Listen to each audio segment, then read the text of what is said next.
Hi everyone, my name is Claude and welcome to Wellbeing Makes Sense.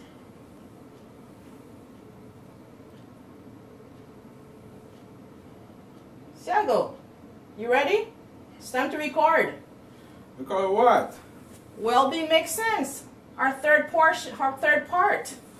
No, I can't do this. I can't do this. Every Friday we record and we post it for our subscribers.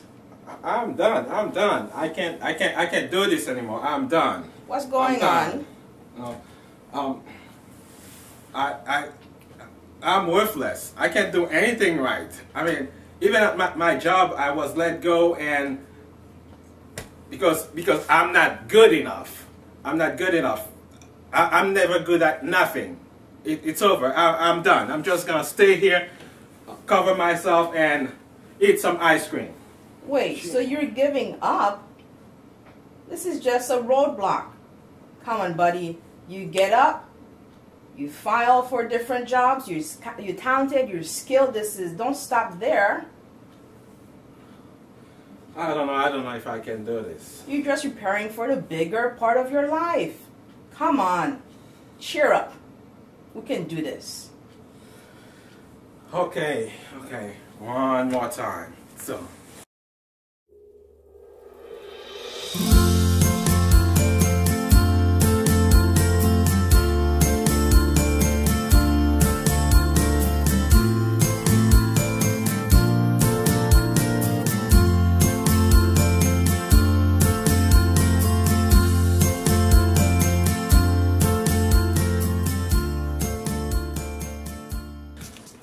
Hello everyone.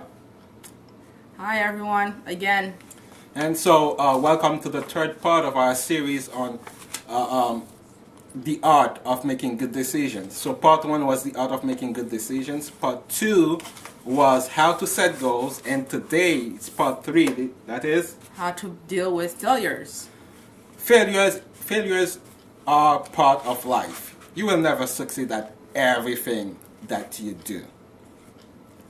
But the big thing is, how do you deal with that failure? Because we don't want it. Do you like to fail? Nobody wants it. I don't want it either.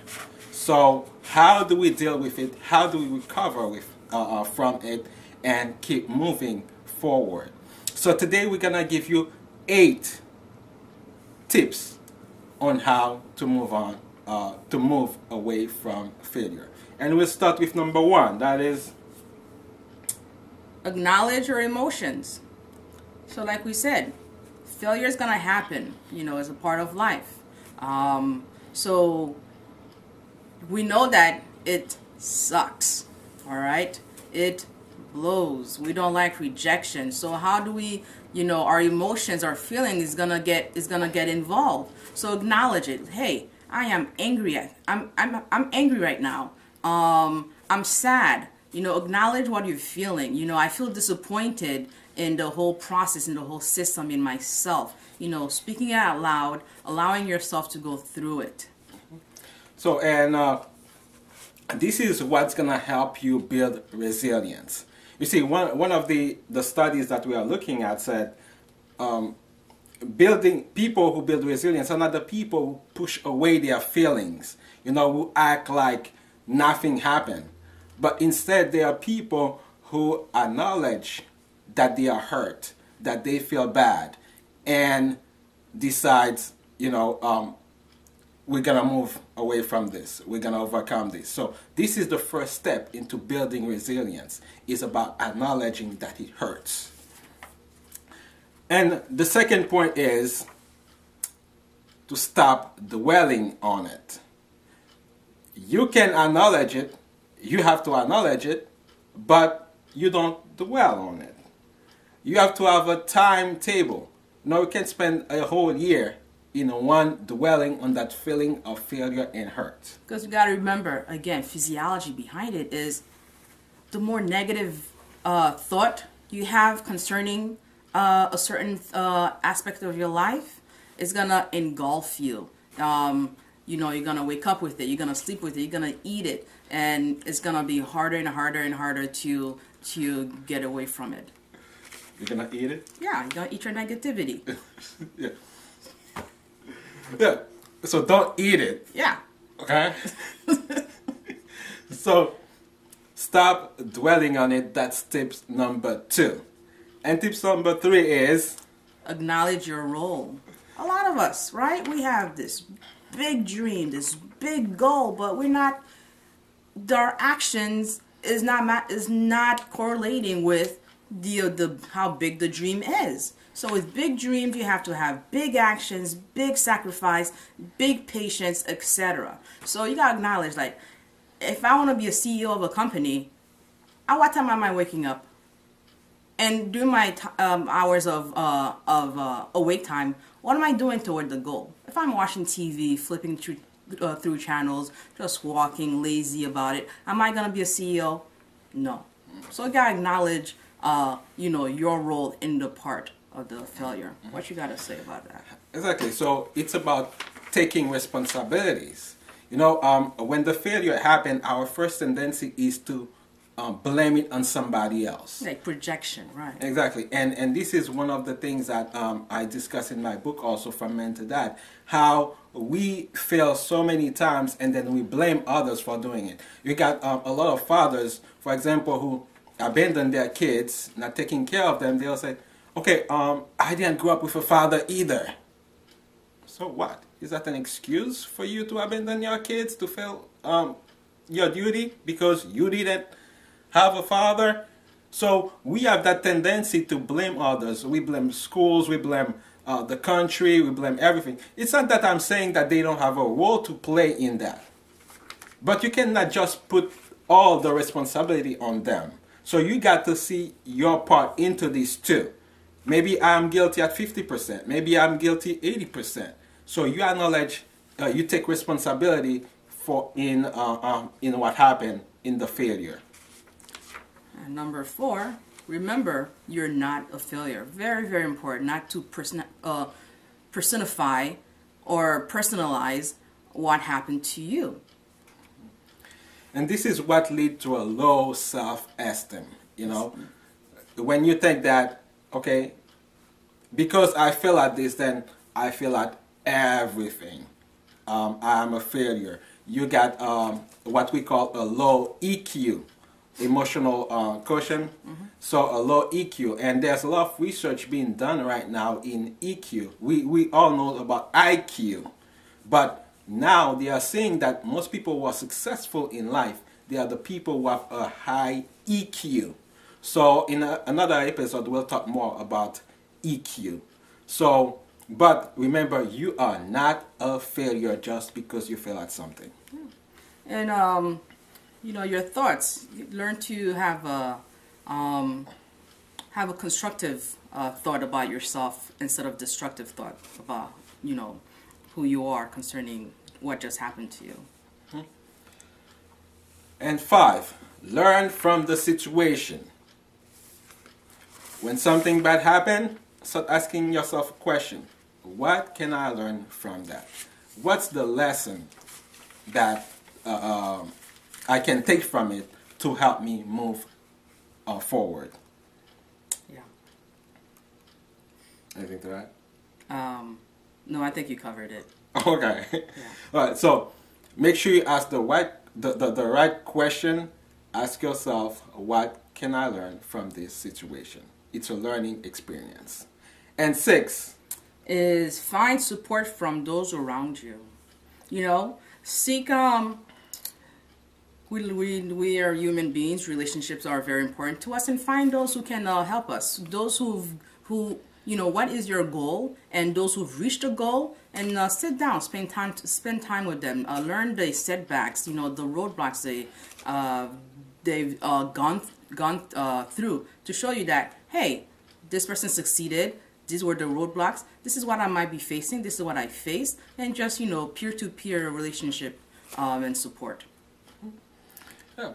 And the number 7 is reevaluate your goals and plans. So when we talk about setting goals, we talk about evaluation.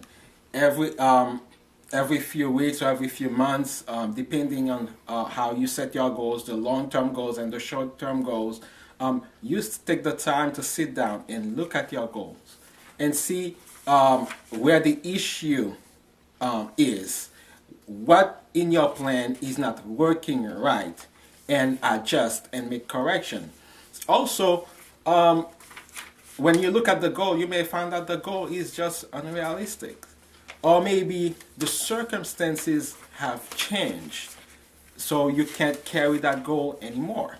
So this is why it's important to reevaluate your goals. That was good.